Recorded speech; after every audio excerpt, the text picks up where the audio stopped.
Kesultanan Aru atau Haru merupakan sebuah kerajaan yang pernah berdiri di wilayah pantai timur Sumatera Utara sekarang. Nama kerajaan ini disebutkan dalam Pararaton yang tepatnya disebut di dalam Sumpah Palapa. Sira Gajah Mada bebati amengkubumi tan ayun amukti palapa. Sira Gajah Mada lamun huwus kalah Nusantara ingsun amukti palapa.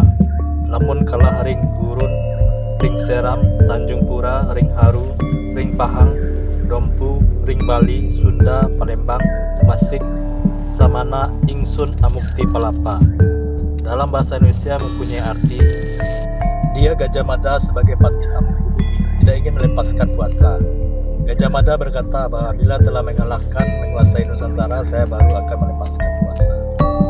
Bila telah mengalahkan Gurun, Seram, Tanjung Pura, Haru, Pahang, Dompu, Bali, Sunda, Palembang, Masik, demikianlah saya baru akan melepaskan kuasa.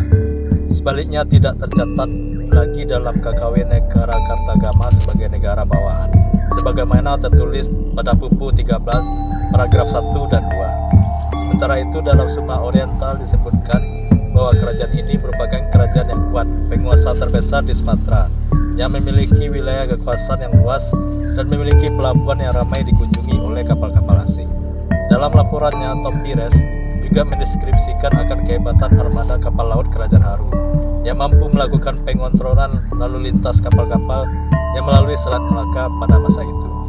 Dalam Sulalatus Salatin, Haru disebut sebagai kerajaan yang setara kebesarannya dengan Malaka dan Pasai. Peninggalan arkeologi yang dihubungkan dengan Kerajaan Haru telah ditemukan di kota Cina dan kota Rantang. Terdapat perdebatan tentang lokasi tepatnya dari pusat Kerajaan Haru. Richard Olaf Winstead meletakkannya di wilayah Delhi yang berdiri kemudian.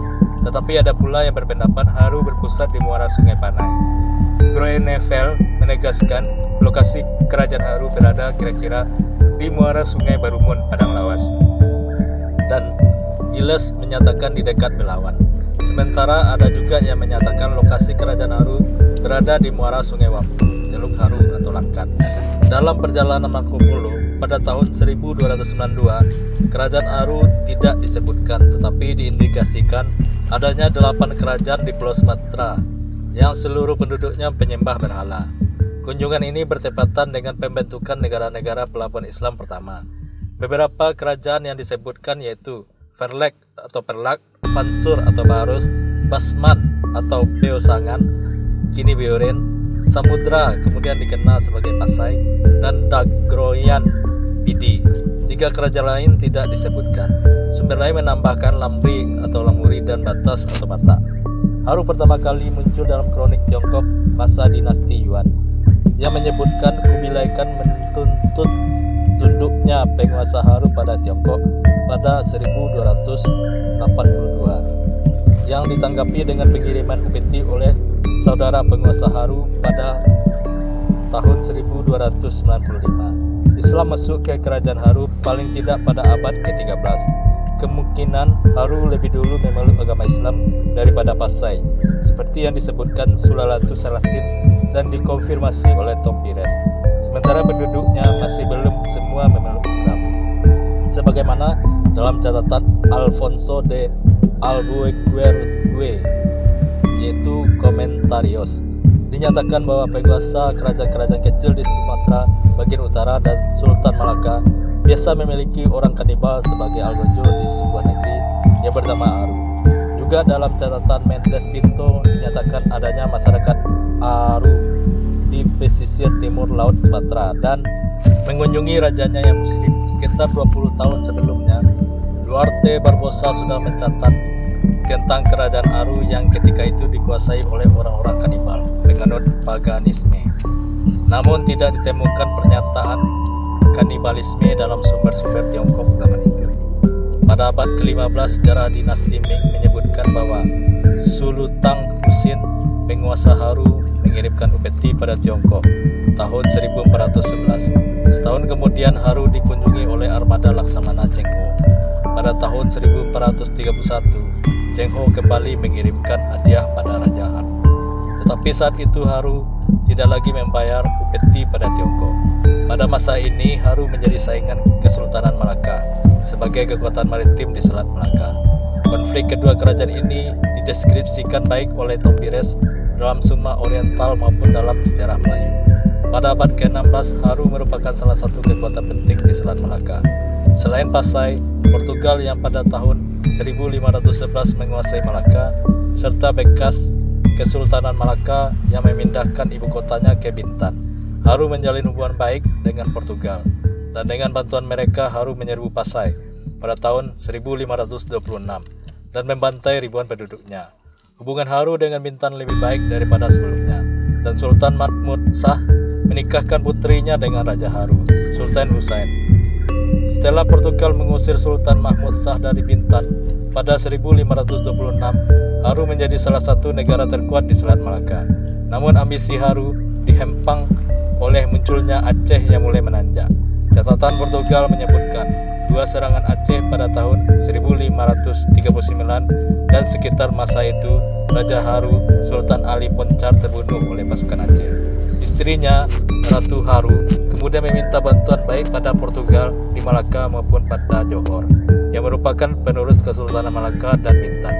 Armada Johor menghancurkan armada Aceh di Haru pada tahun 1540. Aceh kembali menaklukkan Haru pada tahun 1564. Sekali lagi Haru berkat Batu Johor berhasil mendapatkan kemerdekaannya, seperti yang dicatat oleh Hikayat Aceh dan sumber-sumber Eropa. Namun pada abad akhir ke-16, kerajaan ini hanyalah menjadi bidak dalam perebutan pengaruh antara Aceh dan Johor. Kemerdekaan Haru baru benar-benar berakhir pada masa pemerintahan Sultan Iskandar Muda dari Aceh, yang naik takhta pada tahun 1607. Dalam surat Iskandar Muda kepada Bes bertanggal tahun 1613 dikatakan bahwa Raja Haru telah ditangkap, 70 ekor gajah dan sejumlah besar persenjataan yang diangkut melalui laut untuk melakukan peperangan-peperangan di Haru. Dalam masa ini sebutan Haru atau Aru juga digantikan dengan nama Delhi. Wilayah Haru kemudian mendapatkan kemerdekaannya dari Aceh pada tahun 1669 dengan nama Kesultanan Delhi, hingga terjadi sebuah pertentangan dalam penggantian kekuasaan pada tahun 1720, menyebabkan pecahnya Delhi dan dibentuknya Kesultanan Serdang pada tahun 1723. Raja Haru dan penduduknya telah memeluk agama Islam, sebagaimana disebutkan dalam Ying Yai Seng Lan 1416 karya Mahuan, yang ikut mendampingi Laksamana Cheng Ho dalam pengembaranya. Dalam hikayat Raja-Raja Pasai dan sejarah Melayu disebutkan kerajaan tersebut diislamkan oleh Nahkoda Ismail dan Fakih Muhammad, dan juga mengislamkan Merah Silu, Raja Samudra Pasai, pada pertengahan abad ke-13. Sumber-sumber Tiongkok menyebutkan bahwa adat istiadat seperti perkawinan, adat penguburan jenazah, bahasa pertukangan dan hasil bumi Aru sama dengan Malaka, Samudra, dan Jawa. Mata pencaharian penduduknya adalah menangkap ikan di pantai dan bercocok tanam. Tetapi karena tanah negeri itu tidak begitu sesuai dengan penanaman padi, maka sebagian besar penduduknya berkebun, menanam kelapa, pisang, dan mencari hasil hutan seperti kemenyan. Mereka juga beternak unggas, bebek, kambing. Sebagian penduduknya juga sudah mengkonsumsi susu. Apabila pergi ke hutan, mereka membawa panah beracun untuk melindungi diri. Wanita dan laki-laki menutupi sebagian tubuh mereka dengan kain, sementara bagian atas terbuka. Hasil-hasil bumi dibarter dengan barang-barang dari pedagang asing seperti keramik, kain sutra, manik-manik, dan lain sebagainya. Peninggalan arkeologi di kota Cina menunjukkan wilayah Haru memiliki hubungan dagang dengan Tiongkok dan India. Namun dalam catatan Mahuan, tidak seperti Pasai atau Malaka, pada abad ke-15 Haru bukanlah pusat perdagangan yang besar. Agaknya kerajaan ini kalah bersaing dengan Malaka dan Pasai dalam menarik minat pedagang yang pada masa sebelumnya aktif mengunjungi kota Cina.